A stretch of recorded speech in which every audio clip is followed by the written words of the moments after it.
Hey guys, TheSneakySnake here, brothers in arms, World of Warships, and today's video we're going to take a look at a game here in the Stalingrad, the new Tier 10 Premium Soviet quote-unquote heavy cruiser. For this replay, we're going to be looking at it from the perspective of Asikes in the APOC clan. He's divvied up with Professor Cleo and Herpy, and they're playing in the Stalingrad and Republic respectively, and they're playing some domination here on the map Sea of Fortune. So today's original intent was to have Elastic Spider showcase a replay in the Stalingrad, but he is actually going to be showcasing a review of the ship with 2 bits of gameplay on Sunday.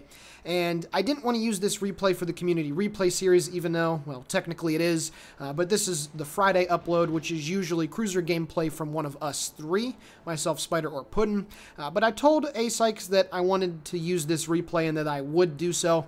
So after some internal reshuffling of our release dates for further content, we decided to have this replay go up today. And the reason why is pretty simple. The Stalingrad is the newest, shiniest toy on the block, along with the Haragumo, and we wanted to showcase a game that pretty much showcases all of the strengths and weaknesses that this ship has. And to be fair, there's really not a lot of weaknesses, and there are sure a hell of a lot of strengths that this Stalingrad does have. So Asikes here is going to showcase a fantastic game in the ship, and I'm going to tell you a little bit about it. So, of course, this is the Clan Battles reward for the first 3 seasons of Clan Battles. If you managed to get 30 Typhoon wins in all 3 seasons, you immediately got enough steel to be able to unlock it. However, if you didn't, then you had to go the ranked route like I did. I ended the Clan Battles Season 3 with 20,000 steel. You need at least 21,000 because while the ship is 28,000 steel, of course you can use a 25% off coupon in the arsenal, and then you'll be able to get that price down to 21k. So I had to play a little bit of ranked to be able to get it, and I did yesterday. So I will be getting some Stalingrad gameplay up at some point, probably not in the near future because of this replay and then Spider's review. But anyway, the Stalingrad in a nutshell is basically a battleship. The first salvo of the game for Asikes, double pen, double citadel, 24,000 points of damage with the armor-piercing shot. This has a 3x3 arrangement of 9, wait for it, 305mm guns. The AP rounds do 9,200 damage on a citadel. This is a ship that has a battleship-level broadside on a quote-unquote cruiser platform. 72,000 hit points. It has a very nice and thick armor belt. It's got 50 millimeters of deck armor and plating all over the ship. It's fast, it has radar, it has defensive AA, of course it has a heal. This ship is just insane. I mean, the ship that the super testers got as what Wargaming said was the final version was already very powerful. And then right before the ship was released, it was gifted 2.65 Sigma with the dispersions pattern of the Graf Spee, which of course you guys know the Graf Spee is a tier 6 premium German cruiser with battleship caliber guns, and then it got defensive AA as well. So this is a ship that, according to Wargaming on one of their official posts, says is capable of dealing with any enemy threat in the game. And that's exactly what it's capable of doing. It is an absolute bane to enemy cruisers due to the battleship levels of alpha strike that you can inflict on a broadside. Very fortunately for the Worcester right there, he got very, very lucky. It has battleship levels of survivability. To put it into perspective, this thing is more tanky than some tier 9 battleships are, like a Stock Iowa or an Alsace, which is just incredible.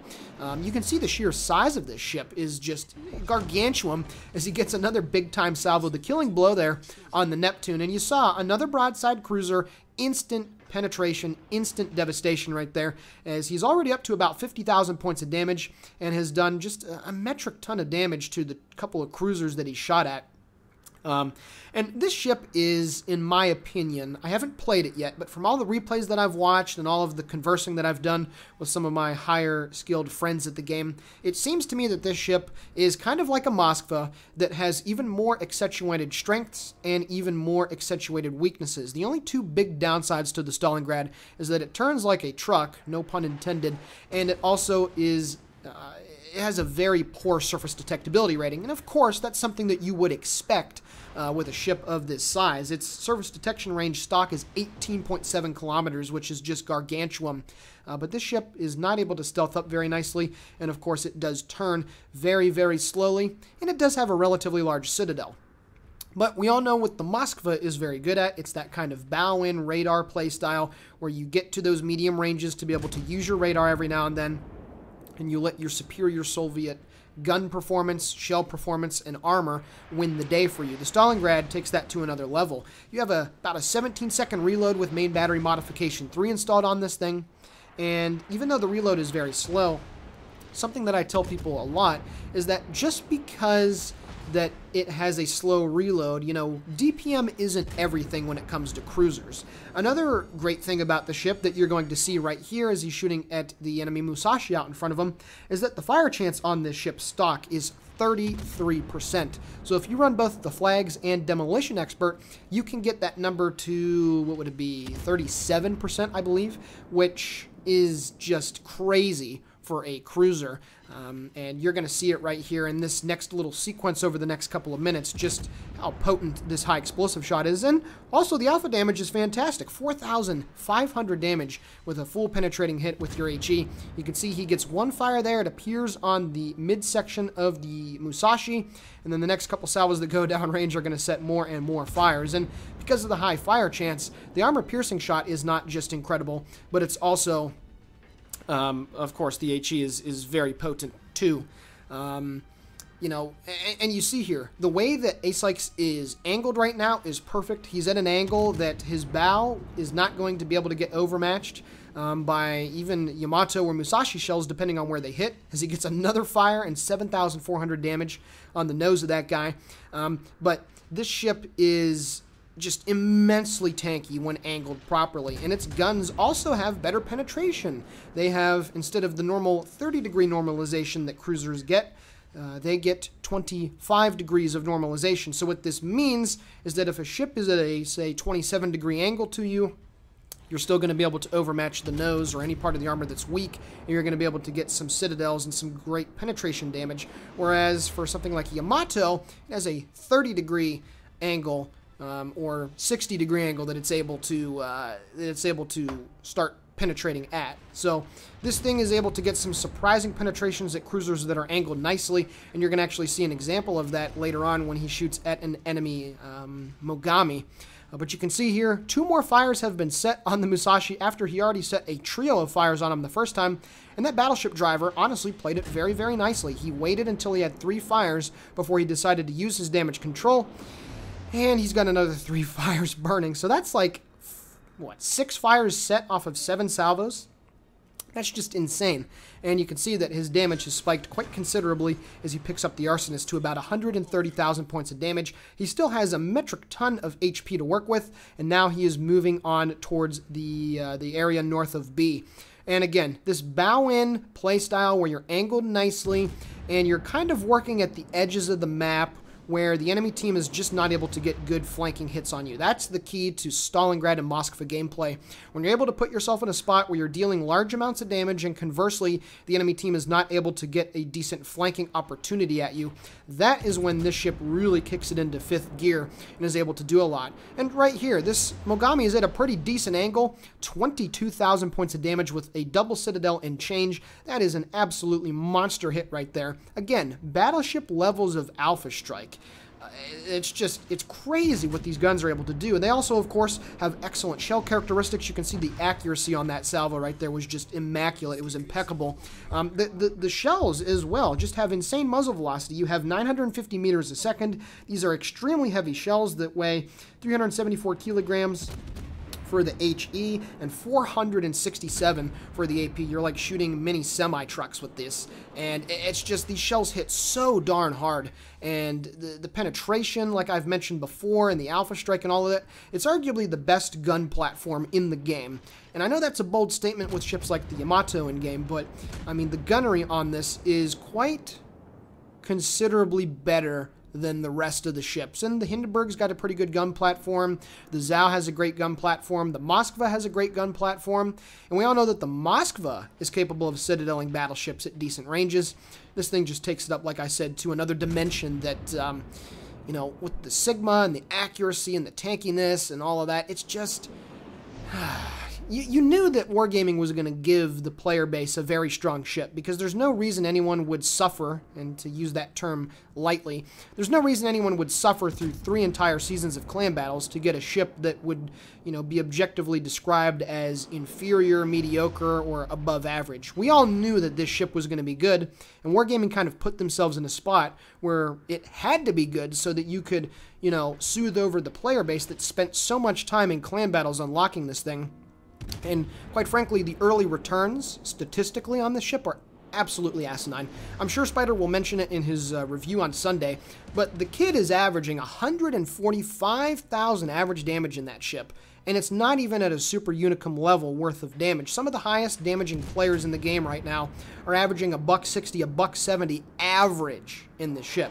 And we all know that some people don't care for all the damage farming and how people put a little bit too much emphasis on it, but this thing, with the lowest DPM of all of the cruisers at tier 10, bar none, it is still capable of putting out just an unbelievable amount of damage. I mean, right there, Asikes was completely unlucky that he didn't Citadel the Montana. He still railed him for over 18,000 damage as he picked up the high caliber. And, if he would have aimed a little bit further in front or behind at the turrets, he probably could have gotten some Citadels at those ranges. But, now, you did see right there, 2 salvos in a row, the Montana did shoot at the right place. He shot right into the conning tower of the Stalingrad, which is where, because it's so large, you are able to get some pretty meaty hits. But what you're going to see here next is the ability of the Stalingrad's armor to tank 16-inch shells without too much of an issue. You're going to see here, he does get baited, Asikes that is, into shooting at the front of the Montana.